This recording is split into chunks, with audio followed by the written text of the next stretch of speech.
Hi everyone, today I'm going to do a quick high-level valuation of Naked Wines to see whether it is worth spending some serious time researching the company. Now, I'm not doing a full analysis here. I don't have the time to seriously analyze the thousands of companies out there, so I'm trying to filter as many of them out as I can using this method. So even if the company passes or fails this quick valuation, it doesn't make it a good or a bad investment. It's just a way to motivate me whether I want to go onwards and do further research and study the company in serious detail. Look, please don't invest in a company unless you have done your due diligence. Just follow along to learn how to do this yourself, and we will have a target buy price by the end of the video.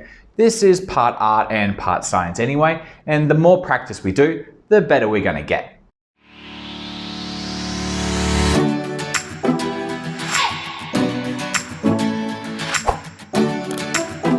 The first thing I'm going to do is I'm going to go through my 9-point checklist, and then I'm going to give you my opinion at the end. Okay, so the first thing we need to talk about is, firstly, what is Naked Wines? From my understanding so far, just from very light reading, again, I haven't done a deep dive into this company yet, but the company, from my perspective at the moment, is they have subscribers to Naked Wines, and they call them angels here. They have 886,000 of these. They call them angels, but they're really just subscribers. And what they do is you pay sort of a monthly fee or a yearly fee to be part of a buying group as such for Naked Wines. Now, that gives Naked Wines cash flow up front, which then they can help fund winemakers to produce the wine.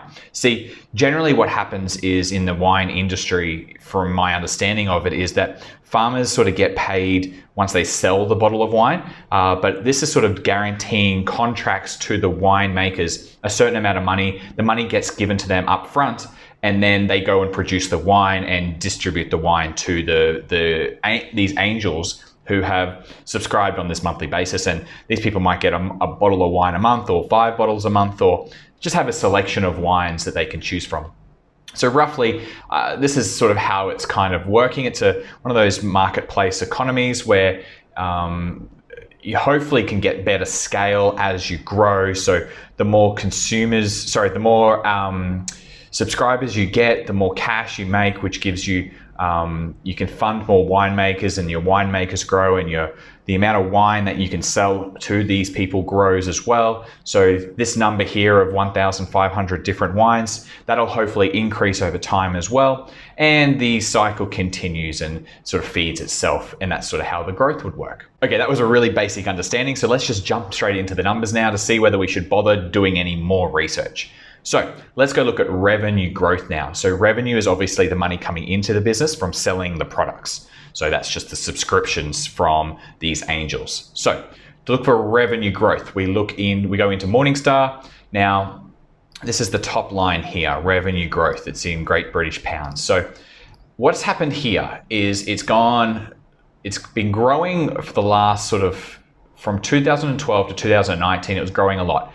And then for some reason, 2019 to 2020, it dropped away dramatically and it started to grow again. Now, I had to go and have a look to see what was actually going on here, because it looked pretty odd to me. So the numbers do tell a story, and it gives you a bit of a hint into, well, you should go have a look at what's going on here. So I had to have a look at what was happening 2019, 2020. And I saw that they had actually a lot of these retail locations, like actual physical wineries, physical shops selling the wine. And they sold that part of their business. So now they just operate this online platform. So that's the revenue for the online part of their business in the last couple of years. That's what we see here. So I'm happy with this growth. It was growing strongly. That's a double pretty much from 2012 to 2019. And then once there's just the online component, it looks like it's grown about 70% just in the last year. So revenue growth is strong. We can give that a tick and move on. So now let's look at the gross margins. Now, gross margins is revenue minus the costs of the product. So that's pretty simple, especially in a winery. In a wine business, the bottle of wine might sell it for $40, and the cost to produce and the all-in cost might be $20. So the gross margins would be the $20. So for this business, well, it was growing from 22% up to 27% by 2019. But as you can see, it's jumped dramatically from 2019, from 27% to 38%, now nearly 40%. Now that's obviously in line with the online business. The online business obviously had higher gross margins than when they had the retail part of their business. I can totally understand why they sold off the retail side of their business and they're just wanting to focus on the online stuff because the gross margins are stronger. So we can definitely give them a tick here. Oh, and regarding gross margins, if it is growing like we have seen, well, it means that the competitive advantage of the business is getting stronger or they're getting more efficient. And both these things are really good signs. And we just saw that the gross margins were improving. So that's great. We can give them a tick. Return on invested capital. So this is the percentage that tells us how well the management are investing money back into the business. So we want a number above about 15% here is pretty good. And when I look at these guys at the moment for Naked Wines, well, it's minus at the moment, it's minus 9%. So that's actually because they obviously have negative net income, which they do. So I can see here that have got negative net income. So return on invested capital, it's a growing company. They're obviously spending a lot of money and they're actually spending more money than they have to grow. But we have to give them a cross here. Debt level. So what we're going to look at is the current ratio.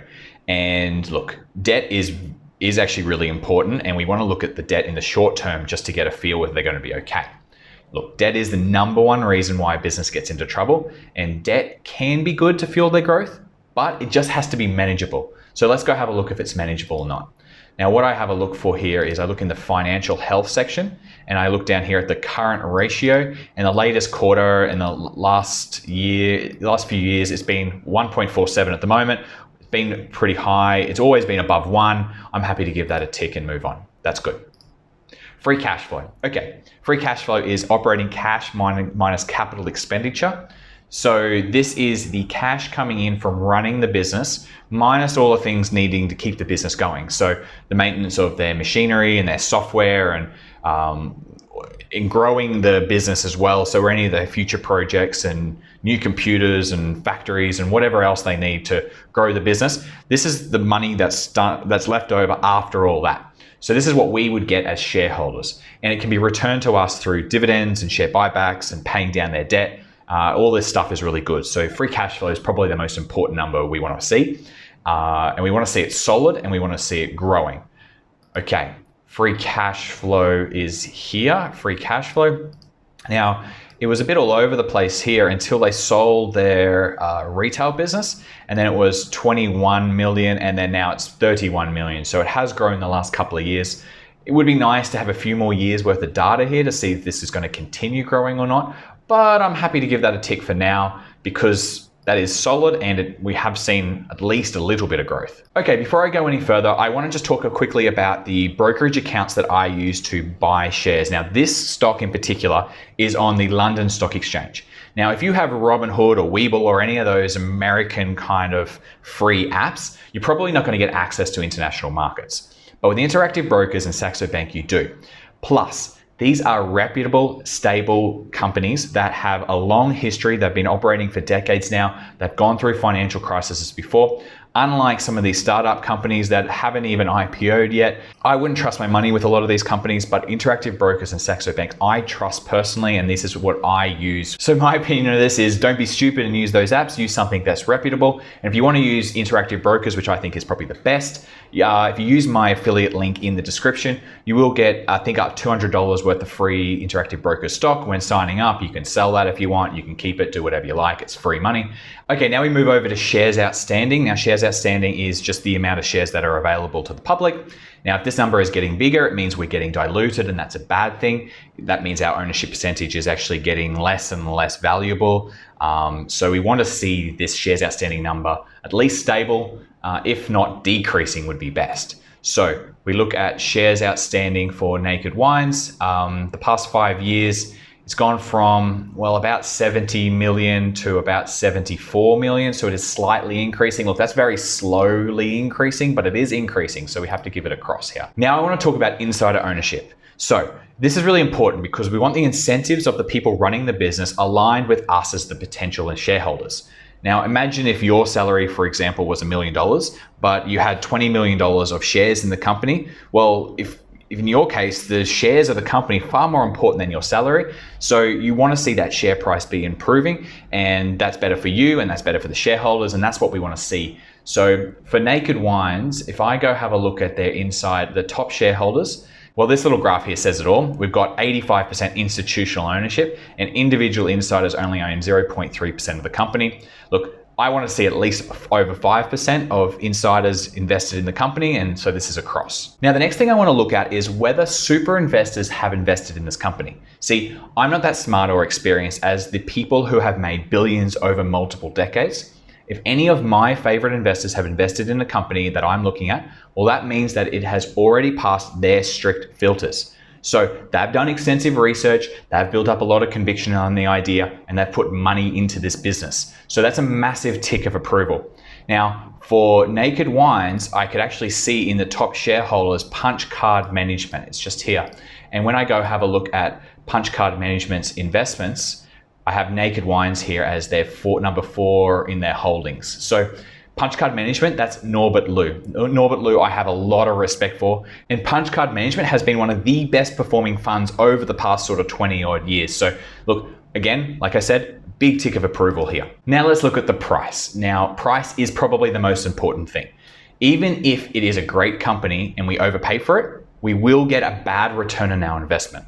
Just like my example here, you wouldn't buy a new Ferrari for $20 million because it's probably only worth $250,000. It's a good car, but that's a bad price. So price is critical. So what we do for that is we go to my intrinsic value calculator. And if you want a copy of this, it's in the description below and it's free, or you have to do a sign up and it gets sent to your email account. What I'm going to do is I'm going to try to project out growth rates for the next 10 years. Now that's going to be pretty tricky because we've really only got 2 or so years of decent free cash flow. It has been growing at around about 60-70% on the last year, but that's not sustainable growth. That is not going to happen for 10 more years. But this is a small company. Yeah, so the total enterprise value here of the company is pretty much smack on $500 million. So it's a small company. It has a lot of growth potential. It has been growing quickly, but that doesn't mean it's going to grow at these crazy rates for the next 10 years. Now, I think because the next 5 years, look, we just had the pandemic as well, and that maybe has stimulated a lot more growth than normal. I want to be conservative here, and I'm just going to give it a 20% growth rate and then a 15% growth rate for the 5 years after that. I feel like if we can get a fair price around this level, that will make me very interested. I will tinker around with these a little bit later to show you what it could be though.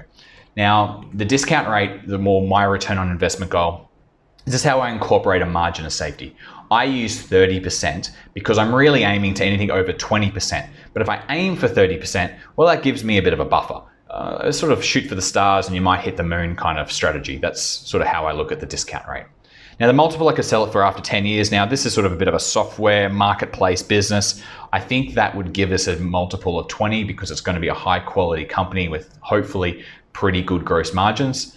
Now, the operating cash flow minus maintenance capex, this is essentially free cash flow. Maintenance capex is a tricky number to find. That's a little bit more of an advanced strategy. So let's just use free cash flow. At the moment, it's 31 million. So we'll put in 31 million.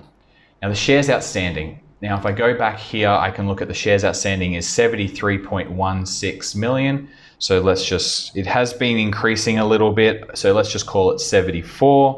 Now, to find total cash and total debt, I go over to Yahoo Finance and I look in the balance sheet section here, and we got total cash of 85 million, total debt of just 2.3 million. So I can put those numbers in. It was 85 and 3. Okay, and the price we want to buy it at around about $5.85. Now, that's not actual US dollars. That's going to be Great British Pound. Now, when I have a look at the stock price, it says 801. Now, don't get confused here. This is actually £8.01. I know it says 801, but for some reason in the London Stock Exchange, they represent the stock price in pence. So don't get confused here. This is actually £8. So this is actually £5.85. So we're actually, look, if the share price was to fall down to say £6, £6, well, 600 pence, it's actually kind of interesting at that level. I would want to see this free cash flow number though. We've only looked at we haven't got an average. So I don't know what's going to happen in the 12 months going forward, just because this could be very pandemic related. So maybe I'd want to be a little bit conservative here and knock off a little bit of the free cash flow. Maybe $5 at £5 is probably closer to the number that I'd prefer to look at. I would say £5 is actually, that's a pretty good price. I'd be getting interested at this level. Even though we had some crosses earlier, this is an interesting business, and with Norbert involved, I would probably be pretty enticed at this level. Now let's have a look at whether these growth rates are fair. Now, once we do study this company in detail, we might say, look, there is a lot of growth in the future. There's a lot of growth, especially in the short term, maybe. So maybe we say it's going to be 35% per annum for the next 5 years. And then we can be a little bit more conservative and knock it down to 10% for the 5 years after that. Because the further out you go, the harder it is to predict the future. So then we have £6 again. So as you can see, at £8, even with pretty aggressive growth rates, we're not in the right place right now. We'd have to wait for this to fall down a little bit, but we now have a target price. So what's my opinion on all of this? Well, we don't have the company making any money at the moment from a profitability standpoint, but it is making good free cash flow. Sales, as you can see, has grown it grew at 68%. That's the revenue, that's that top line growth. The US is where the big market potential is. And look, this company is small still. It is a small cap company, and I like that because it means that the potential outcomes are a little bit more asymmetrical than if this was, say, a $1 trillion company. But I'd like to see this return on invested capital improve, but that's going to improve when we get some net income profitability. I'd like to see shares outstanding at least stabilize. It has been growing only a slight amount, so I can probably get on board with that. This is probably the biggest negative, is the CEO, the CFO, those guys, the insiders in the company, they don't own really any of the company. So I feel like their incentives aren't aligned with us as shareholders. That's a bit of a red flag for me. But I think the biggest positive out of all of this is that Norbert at Punch Card Management, he does not make many investments. So when he makes an investment into a company, I really should pay attention, because he is a fantastic investor and someone I really do like to follow closely. So my opinion on all of this is, if that price falls down to £6, I'm going to dig a lot deeper into this company. So I hope that's helped you get a bit of a start for your own research into the company. Now, if you have a suggestion for a company you'd like me to do here on the channel, please leave it in the comments below. Also hit subscribe before you leave, and I will see you in the next video.